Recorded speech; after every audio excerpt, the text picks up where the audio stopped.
I mean, let's stick with law and order. There's been another shocking, unprovoked, violent attack on public transport with a young woman set alight by someone who looks to be a career criminal. And people are drawing comparisons with this case with the horrific murder of Irina Zarutska, whose brutal stabbing was caught on video. The 23-year-old Ukrainian refugee was killed by someone who should have been behind bars. And that is also the case with this latest attack where 26-year-old Bethany MaGee was set on fire on a Chicago L train, allegedly by Lawrence Reed. Now, this is a man with 72 prior arrests. His name's Reed, and he's now facing terrorism charges. But incredibly, Army, the judge initially overruled a request from prosecutors to have Reed locked up. I mean, this man should have been behind bars. This attack should have never happened. Thankfully, Bethany has survived the attack, but she has suffered horrific injuries.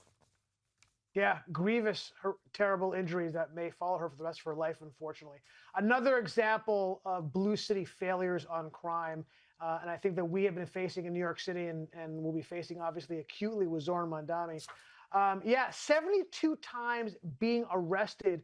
Rita, I can't think of something I've ever done 72 times at all in my life. That's a lot of arrests. And by the way, more than that, he broke probation over a dozen times. Just so you understand, when you break probation once, you're supposed to go back to jail immediately, okay? But it goes back to, remember that the whole bail discussion we had, that video I shot just a couple weeks ago, we talked about it. It's so fascinating because if you remember in that video, I was asking people, do you think your criminal history should be part of how the judge looks at what your sentencing will be? The answer is obviously yes, right? I mean, what else are you going to go by? But the left refuses to do that. This is an example, of that video coming to life where the judge themselves are saying, I'm not going to take their criminal history into account. It's unbelievable. And by the way, this idea of setting people ablaze on our city's transport systems, this is not an isolated incident at all. In fact, I was looking at it. In the last 12 months, Rita, 5 people in Chicago and New York alone were set on fire in those transit. 5 people, Rita, okay? This is an epidemic, okay? No, you can't. This is unbelievable. And look, this is also, I want to point out, a mental health crisis also. And I think it's an example. I've said for years that I hate to say it, but we know that a lot of these crimes are committed by people with mental health. I think we need to go back. It was Reagan who actually deinstitutionalized mental health criminals. And I think we have to reinstitutionalize people. I don't think we have a choice. And lastly, I'll talk about Brandon Johnson, the absolute and utter failure of a mayor. His response to this was unbelievable. He was talking about how, first of all, this is an isolated incident. Untrue. Crime is up massively in the Chicago Transit Authority. And I was talking about how he's trying to make Chicago one of the safest big cities in the country. Yeah, total fail. Chicago is 3 times the national homicide average. And by the way, has a higher homicide average than Medellin, Colombia. So sorry, Brandon Johnson, that's just not the case.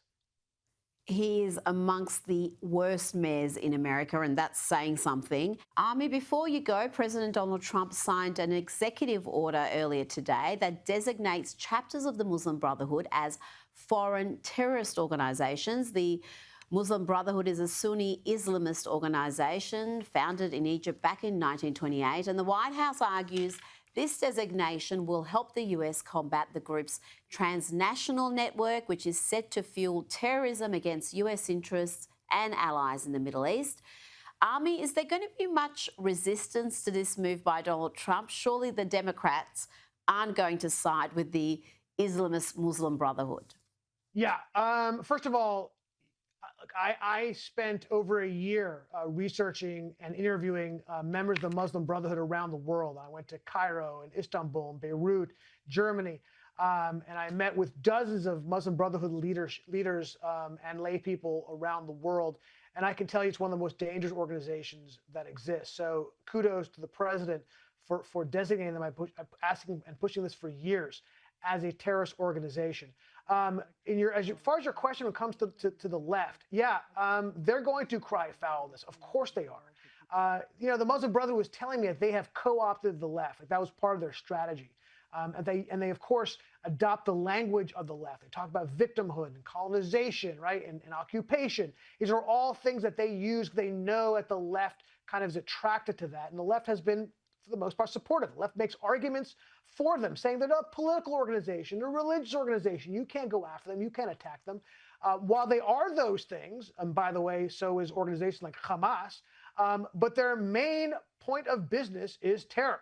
Like Hamas, and I mentioned Hamas a couple of times because Hamas is a direct offshoot of the Muslim Brotherhood. Al-Qaeda is an offshoot of the Muslim Brotherhood. There are almost a dozen terrorist organizations across the world that consider themselves part of the Muslim Brotherhood.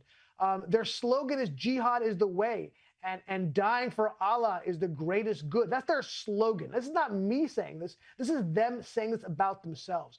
They're incredibly dangerous. And by the way, they have really spent a lot of time and effort in Europe and the United States. The largest Islamic organizations in the U.S., CARE, the student organizations, are part of the Muslim Brotherhood. They're associated with the Muslim Brotherhood. And also, very dangerously, they are really involved in the jails. Most people who convert to Islam in the jails do it under the auspices of the Muslim Brotherhood, and 35,000 to 40,000 people a year are converting to Islam in our jails. And the latest estimates are that 15% of the total population of jails are actually Muslim, and it's a direct response directly because fascinating. The Muslim Brotherhood has been converting them. Yeah, that is fascinating. Ami Horowitz, thank you so much for those insights.